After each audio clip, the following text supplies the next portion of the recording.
36 दिनों के महाकुंभ के बाद भी सब कुछ आउट ऑफ कंट्रोल है।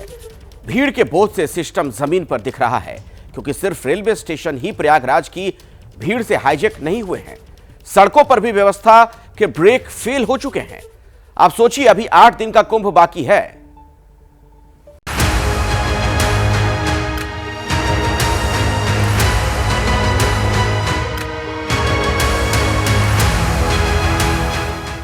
आस्था के समंदर में भीड़ का ये सैलाब प्रयागराज में बद से बदतर हो चुकी ट्रैफिक व्यवस्था का जीता जागता उदाहरण है।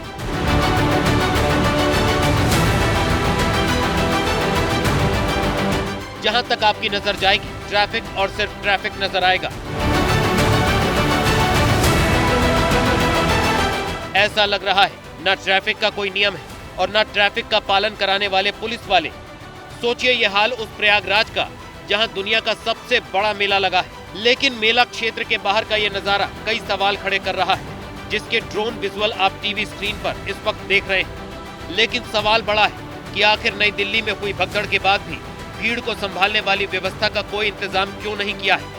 36 दिन का कुंभ हो चुका है, 8 दिन का बाकी है।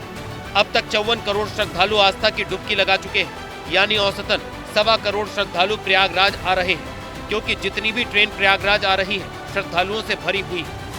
महाकुंभ में श्रद्धालुओं के आने का सिलसिला कम होने का नाम नहीं ले रहा है। संगम जाने वाले जो भी रास्ते हैं, इसी तरीके से श्रद्धालुओं की भीड़ से पटे पड़े हुए हैं। जगह जगह ट्रैफिक जाम हो रहा है, लोगों को पैदल चलना पड़ रहा है। नई दिल्ली को मिलाकर महाकुंभ में 4 बड़े हादसे हो चुके हैं, लेकिन भीड़ को कंट्रोल करने वाला मैनेजमेंट अब भी फेल है। क्राउड कंट्रोल बड़ा चैलेंज फिलहाल नई दिल्ली रेलवे स्टेशन के लिए बना हुआ है। बड़ी संख्या में जो यात्री हैं वो पहुंच रहे हैं और इन्हीं को कंट्रोल करने के लिए तमाम एहतियात लगातार रेलवे प्रशासन बरत रहा है। दिन हो या रात, प्रयागराज रेलवे स्टेशन पर लाइन नहीं टूट रही। संगम नोज की तरफ जाने वाला हर रास्ता श्रद्धालुओं से ठसाठस भरा है। धक्का मुक्की ना करें। FOB नंबर 4 से बाहर जाने का रास्ता बनाया हुआ है, कृपया धीरे धीरे ऊपर को चलते रहें। इसमें डुबकी लगाने वाले भी हैं और डुबकी लगाकर अपने घरों को लौटने वाले भी। ये स्टेशन एकदम सुनसान रहता है, पर आप हालात देखिए किस तरीके से बड़ी संख्या में लोग यहाँ पर मौजूद हैं, बड़ी संख्या में श्रद्धालु मौजूद हैं। कई ट्रेन यहाँ पर खड़ी हुई हैं, तो पूरी जो तस्वीर है झूसी रेलवे स्टेशन की वो बदली हुई है। अब जरा अयोध्या से आई इन तस्वीरों को देखिए। प्रयागराज से अयोध्या की दूरी 160 किलोमीटर। जो भी महाकुंभ में स्नान करने आ रहा है, अयोध्या भी जा रहा है, और ये इसी का असर है कि अयोध्या में कई किलोमीटर तक जाम लगा है, पैर रखने तक की जगह नहीं बची है। बिहार के नवादा रेलवे स्टेशन पर लोगों का हुजूम उमड़ पड़ा है।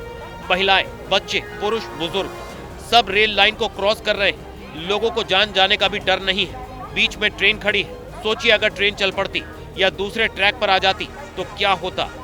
ये सभी लोग प्रयागराज जाने वाली ट्रेन को पकड़ने के लिए नवादा रेलवे स्टेशन पहुंचे थे। ऐसा तब है जब महाकुंभ और नई दिल्ली रेलवे स्टेशन जैसे हालातों में 48 लोग जान गंवा चुके हैं। सवाल है कि क्या हमने 2 हादसों से कोई सीख ली? शायद नहीं। इस लापरवाही को इसी मैप से समझिए, जिसे हमने नाम दिया है भीड़ का कुंभ कॉरिडोर। इसमें उन शहरों को हमने दिखाया है जहां जन सैलाब आया हुआ है, मानो यहां बेकाबू भीड़ का विस्फोट हुआ है। प्रयागराज, अयोध्या, पटना, कटनी, कानपुर समेत देश के कई शहरों में रेलवे स्टेशन पर पैर रखने तक की जगह नहीं बची है। पटना रेलवे स्टेशन का हाल भी देख लीजिए। किसी के पास बैग है तो किसी के पास गोद में बच्चा। लोग ट्रेन नहीं छोड़ना चाहते, भले ही इसके लिए कितना भी बड़ा रिस्क लेना पड़े।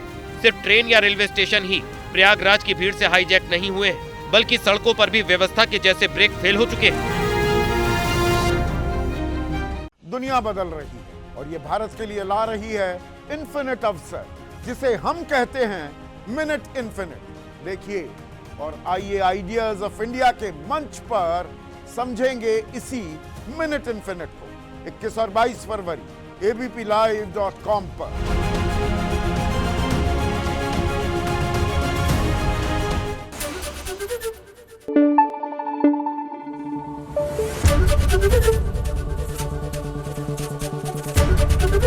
ABP न्यूज आपको रखे आगे।